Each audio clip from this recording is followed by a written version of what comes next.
যখন তোমার পাশে কেউ থাকে না, তোমার বাবা মা যেরকম তোমার পাশে থাকে, সোমস ক্লাসরুমও ঠিক পরিবারের ছাতার মতো, ঠিক একটা বট গাছের মতো তোমাদের মাথার ওপর সব সময় সোমস ক্লাসরুম থাকে।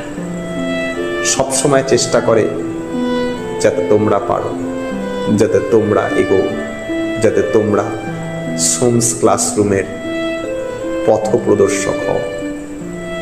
সোমস ক্লাসরুম শুধু তোমাদের জন্যই আছে। আজকে সোমস ক্লাসরুমে যা হয়েছে, যা পেরেছি, যা করেছি, এটা কাদের জন্য? এটা তোমাদের জন্য। এটা তোমাদের ভালোবাসার ফল, এটা তোমাদের লড়াইয়ের ফল। তোমরা না থাকলে আজকে এই জায়গায় আমি থাকতাম না। আমি আজকে বট গাছের মতন তোমাদের মাথার উপর সবসময় দাঁড়িয়ে আছি, এখনো আছি, আগামী দিন